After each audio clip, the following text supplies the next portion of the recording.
Fellow Toastmasters and guests, a number of years back, I embarked on a 72-hour dietary experiment.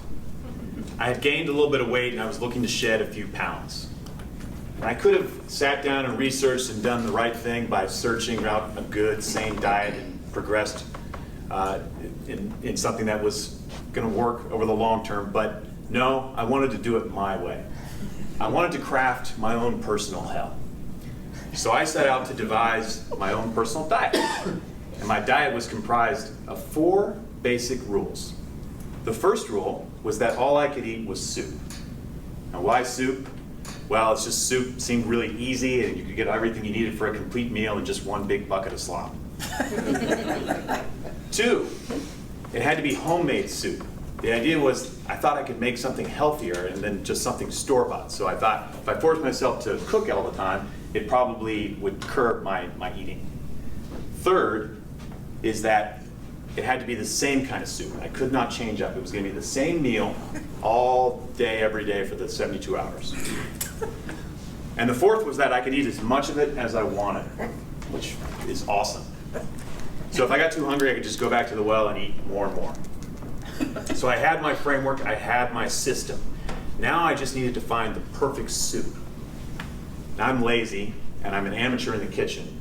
So perfect to me means the fewest amount of ingredients and the fewest amount of preparation. So I got out my Betty Crocker book, and I started sifting through the recipes. And everything was so complex and delicious. But I couldn't find exactly what I was looking for until I found gazpacho. Now gazpacho is not a Mexican drug lord. It is in fact a soup, and a very simple soup. I looked at the steps. 1, put all raw ingredients into the blender. 2, refrigerate. That was right for me. That was just perfect. And the other great thing about it is that you actually eat it cold. So I thought this is going to be fantastic. This is going to be the best time-saving diet I've ever had. So I get all my stuff together. I get started. Day 1, I have breakfast, and I drink and eat my soup, and it is completely gross. As Sean would say, that Betty Crocker is full of shiitake mushrooms. But I had rules. I had to stick to this diet. And so I weathered the storm. Day 1, by the end of day 1, I had basically this gazpacho, which pretty much amounts to cold salsa for breakfast, and cold salsa for breakfast and for lunch and for dinner is good all around. So I knew by the 3rd day that there was no way I was going to cross the finish line in a conscious state. So I came home from work, I had my last dinner at 5 p.m., and I set my alarm for midnight and went to bed. Beep, beep, beep, beep. It might as well have been Christmas Day. I sprang from my bed and ran to the kitchen. A celebration meal is what I was fixing. And celebrate I did. I ate half a carton of Oreos. Now I'd met my goal.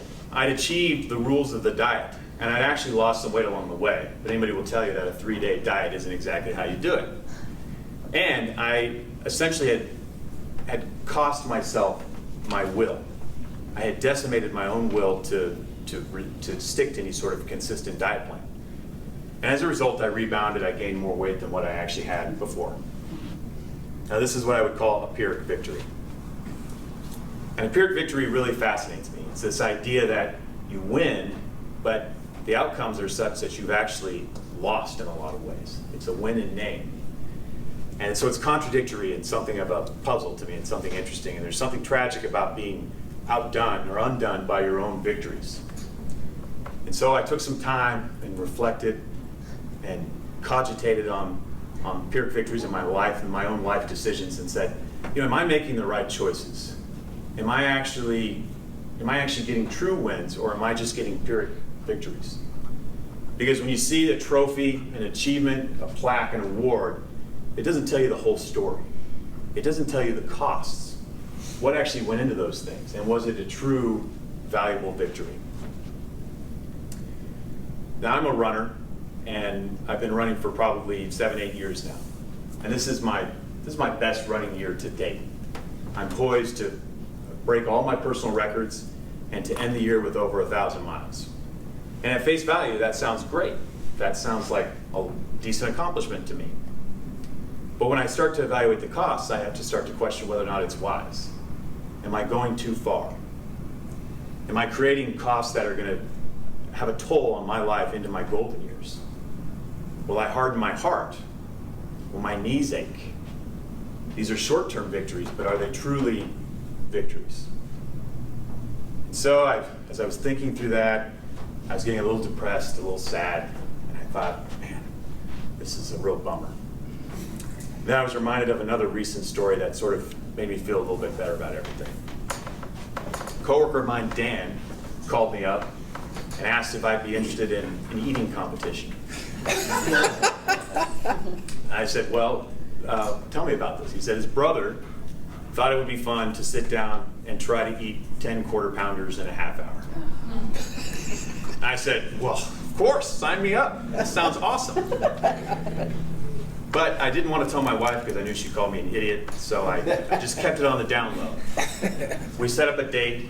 It was going to be a Saturday, and I told her I was going to have lunch with friends. So innocent sounding. We went to McDonald's. And instead of ordering quarter pounders, we did McDoubles because they're the same amount of meat, but only about a third of the cost. And as I was picking up my bag and leaving, my heart sank. The heft just felt completely impossible. And I only had 9 burgers in my bag. They had shortchanged me 1. Well, we got back to Dan's house.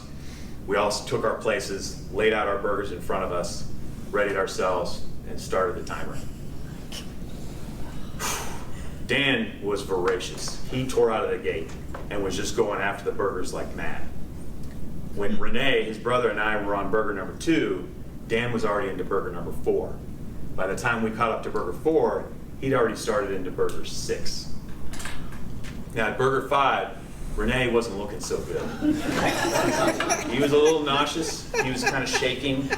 He picked up the burger, ate it about halfway, and just basically set it down and said, no way.